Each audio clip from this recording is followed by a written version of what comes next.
O senhor acredita, uma pergunta fora do nosso contexto, do nosso script, que há uma cristãofobia hoje no nosso país, dentro do nosso Brasil? Pastor Paulo Nascimento, eu responderia assim: há uma mundofobia dentro da igreja, e não uma cristofobia.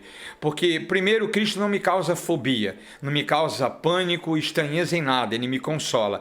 Mas as igrejas, de modo geral, hoje, querendo ser mais agradáveis, há um movimento, igreja sem cara de igreja. Eu condeno isso 100%. Igreja tem que ter cara de igreja, não tem que parecer com o mundo. Eu não atraio ninguém, o culto não tem que se tornar agradável para o ser humano.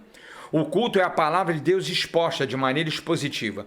E a Bíblia diz que a palavra de Deus é lâmpada para os meus pés e luz para os meus caminhos. Ora, luz, por definição física, é a ausência total de luz. A escuridão é a ausência total de luz. Portanto, a luz entra e a escuridão vai embora. Quando a luz chega na minha vida, eu percebo que estou sujo. A roupa não está bem passada, está suja. Quanto mais eu louvo a Deus e mais eu me aproximo das palavras dele, mais eu vou vendo o que não presta na minha vida. Por isso que uma palavra bíblica bem pregada, ela causa de primeira mão estranheza, constrangimento, choro.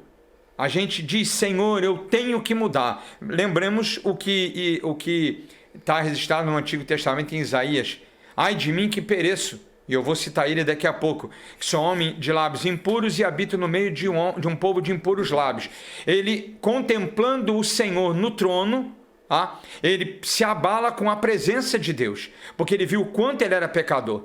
Portanto, é isso que causa. E aí, o mundo hoje tem procurado fazer a igreja se tornar agradável para o mundo, querendo atrair. Com isso, ele traz o pecado para a igreja, serve cafezinho, convida e Jesus se afasta, porque Jesus não caminha com pecadores em pecado. É uma outra heresia. É engraçado que esse assunto uma coisa leva a outra. Né? Deus ama o pecador e odeia o pecado. Biblicamente, Deus odeia o pecador e o pecado. Porque nós não somos pecadores que vivem em pecado. O senhor pode repetir essa frase, pastor?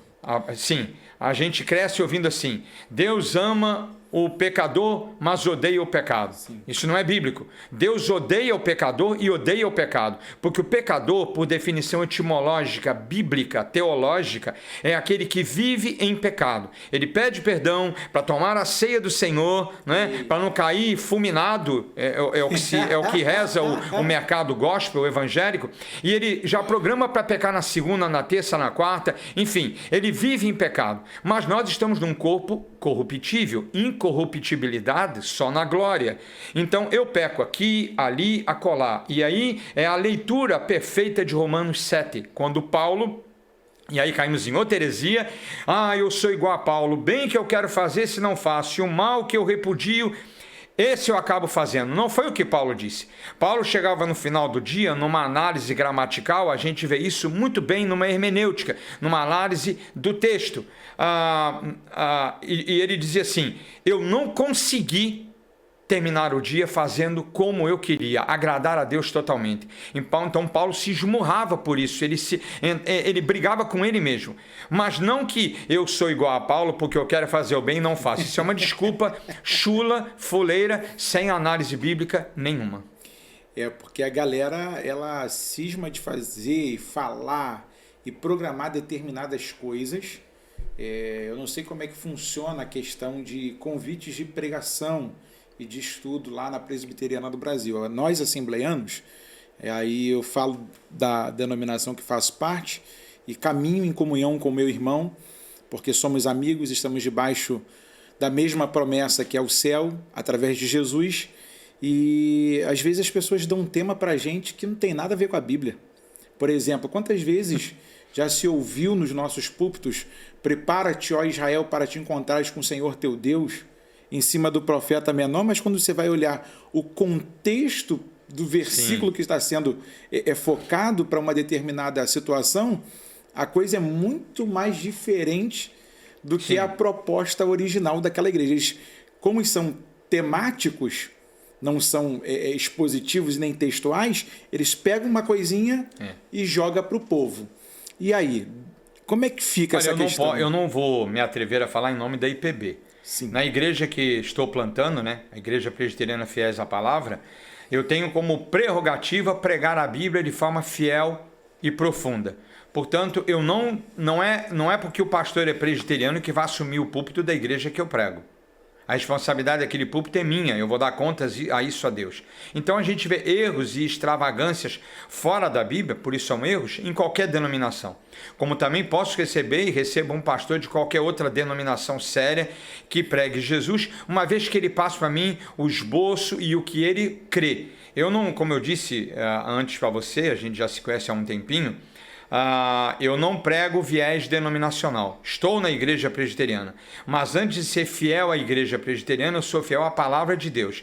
De modo que se porventura essa denominação se afasta da Bíblia, eu me afasto dela. A exemplo, isso eu acho que deve valer para todo e qualquer pastor. Nosso compromisso é com a palavra de Deus. E aí eu me sinto à vontade de dizer isso. O púlpito eu guardo com muito respeito e tento pregar a palavra de Deus. Volta e meia a gente entra em conflito com alguns colegas de ministério da minha denominação ou de outras denominações que não querem pregar expositivamente. E até a mensagem textual eu vou questionar um pouco. Sim. Mas a expositiva não tem como eu fugir daquilo, a menos que eu não saiba os originais, não saiba fazer uma exegese, ver o genitivo da palavra, não saiba fazer uma exposição, aí eu não vou poder pregar expositivamente. Gente, eu estou conversando com o pastor Felipe Canosa, Igreja Presbiteriana Fiéis à Palavra. Ele é também um expoente do Evangelho, ele é um defensor, agora me fugiu a palavra que o senhor falou, um apologético, a palavra pela palavra. E uma das coisas que me encantou na amizade com o reverendo Felipe foi que nessa simplicidade que ele tem aqui, e bem enérgico no que fala, porque quando a gente está baseado na verdade, não tem como a gente falar relaxado, baixinho, a gente tem que falar com energia, com empolgação, com vida, com verdade, porque a verdade é empolgante, ela nos move. Uma vez que nós conseguimos detectar a heresia, como é que a gente faz para combatê-la? Está faltando hoje pessoas que se esmerem para combater os hereges dos nossos tempos? Eu vou pedir desculpa a você, pastor Paulo Nascimento, mas eu queria só dar mais alguns dois exemplos, ainda da pergunta número 1. Além do pare de sofrer, a gente vê a questão do sal grosso. Eu estou citando apenas a ponta do iceberg. A unção com óleo, no original é azeite, mas como não temos oliveiras no Brasil para produzir azeitona, para se botar na moenda e fazer o azeite, que é de maneira moderna ou arcaica, e aí também a pregação da prosperidade. Nós vamos ter muitos servos de Deus morando num barraquinho de pau a pique, onde se a esposa for para o quarto, ele corre para a cozinha, senão o barraco despenca. E ele vai falecer salvo em Cristo Jesus sem ter uma casa própria. Então a Bíblia não prega prosperidade. As igrejas e os pastores que vivem nessa caminhada são tudo, menos pastores do Senhor Deus vivo e verdadeiro. Ok.